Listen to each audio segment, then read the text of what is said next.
Les nouvelles formes d'organisation sont un concept déjà ancien et qui peut prendre des significations différentes au fil du temps. Aujourd'hui, quand on parle de nouvelles formes d'organisation, on pense principalement à l'entreprise libérée et à ses différents avatars comme l'holacratie ou les organisations opales. Les promoteurs de ces modèles tendent à dire qu'ils favorisent la santé au travail et voire même qu'ils permettent le bonheur au travail des collaborateurs. En revanche, leurs détracteurs, eux, ont tendance à voir dans ces modèles des modèles qui peuvent être manipulatoires ou illusoires. Alors qu'est-ce qu'on peut dire sur ces différents éléments? Si l'on prend le modèle le plus connu en matière de stress au travail, le modèle de Karasek, on voit que ces nouvelles formes d'organisation, effectivement, elles alimentent les deux dimensions positives du modèle, à savoir en permettant l'autonomie, et c'est le centre de ces nouvelles formes d'organisation, elles favorisent bien sûr la latitude décisionnelle. Par ailleurs, cette autonomie va de pair avec la collaboration. Et les nouvelles formes d'organisation sont très centrées sur les collectifs de travail et favorisent par exemple des décisions collectives au sein des équipes. Du coup, on peut penser qu'elles favorisent également le lien social. En revanche, si on prend la troisième dimension du modèle de Karasek, les exigences psychologiques, on peut se poser la question de savoir dans quelle mesure ces nouvelles formes d'organisation n'ont pas un impact négatif sur ces exigences psychologiques, dans la mesure où finalement elles supposent davantage d'engagement des collaborateurs et une plus grande assimilation de leur travail aux enjeux globaux de l'organisation. Les détracteurs de ces modèles mettent en exergue un certain nombre de dimensions. La question du contrôle, par exemple, est très importante parce que les collaborateurs ont besoin de connaître le cadre de leur activité et les limites de leur activité. D'autre part, la question des rémunérations est très souvent soulevée. En effet, demander à des collaborateurs d'exercer une grande autonomie, de se sentir engagés vis-à-vis des résultats de l'organisation, tout en continuant à les rémunérer de manière très inférieure par rapport à à la rémunération des managers ou des dirigeants, pose un certain nombre de questions. En outre, il y a la question aussi de la tension qui peut exister entre le client et le bureaucrate, selon l'ouvrage de François Dupuis en 1998.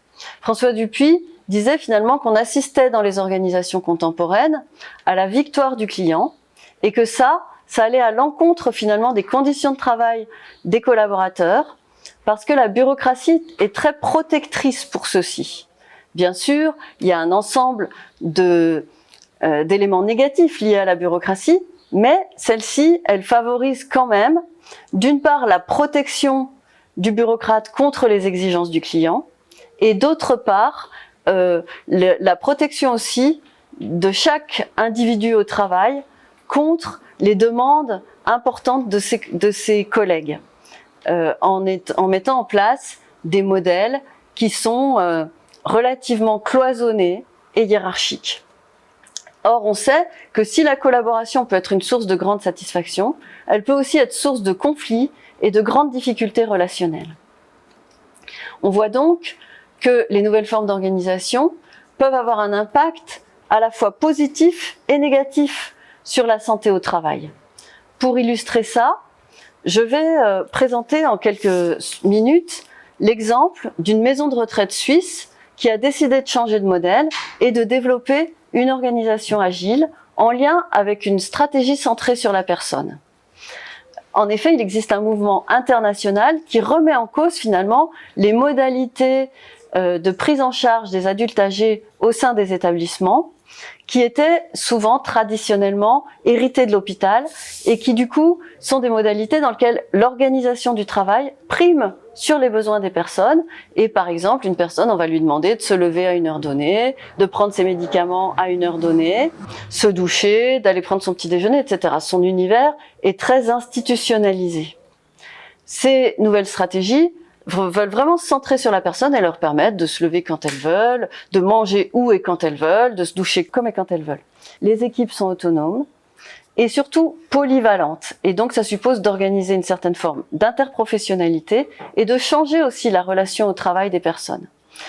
Nous avons étudié une organisation qui a connu cette transformation, évalué les conséquences, notamment sur la santé au travail.